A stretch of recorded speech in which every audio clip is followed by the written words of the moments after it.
જય Shri Krishna.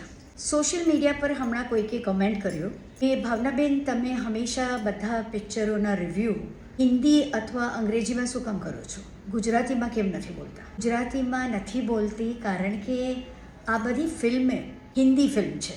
Web series English reviews માંગે છે.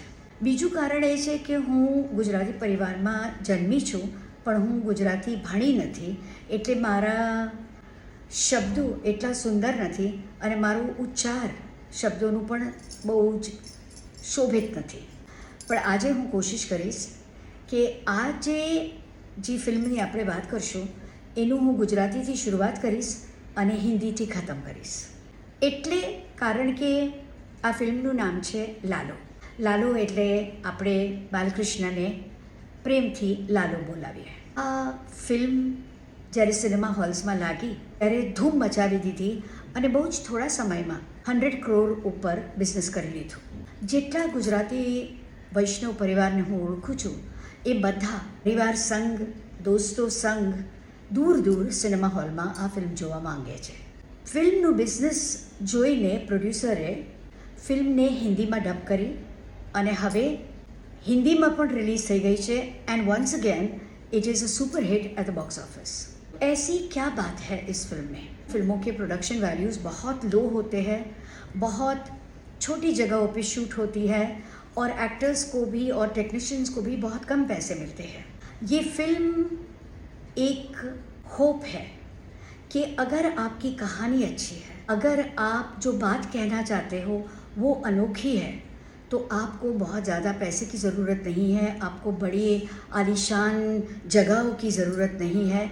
आप अपनी कहानी पेश कीजिए और देखो किस तरह से लोग आपके साथ जुड़ते हैं. ये कहानी है इंसान और भगवान की. क्या भगवान अपने भक्तों को मिलने आते हैं? क्या भगवान अपने भक्तों के संकट में उनका साथ देते हैं? क्या भगवान गीता का ज्ञान उनके घर पर आकर सुनाते हैं? इतनी अनोखी, इतनी खूबसूरत कहानी है कि आपके दिल को छू जाएगी. 70 के दशक में एक साउथ बैनर ने फिल्म बनाई थी ये जो है ज़िंदगी, जिसमें संजीव कुमार भगवान में विश्वास नहीं करते हैं और कृष्ण भगवान उनके घर आते हैं और उनकी सारी इच्छाओं का वरदान देते हैं. मगर इतनी सारी इच्छाओं का वरदान के बाद भी संजीव कुमार की न तबीयत अच्छी है न मन शांत है.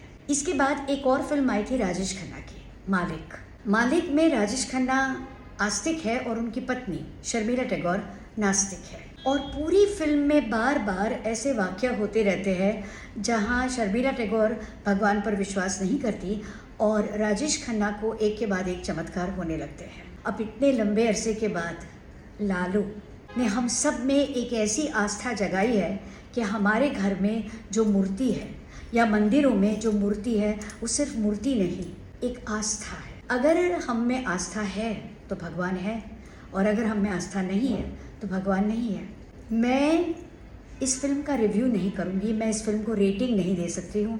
मैं सिर्फ हाथ जोड़कर प्रोड्यूसर, डायरेक्टर, एक्टर्स को शुक्रिया अदा करूँगी कि आपने इतनी सुंदर ख्याल को इतनी खूबसूरती से पेश किया. जय श्री कृष्ण.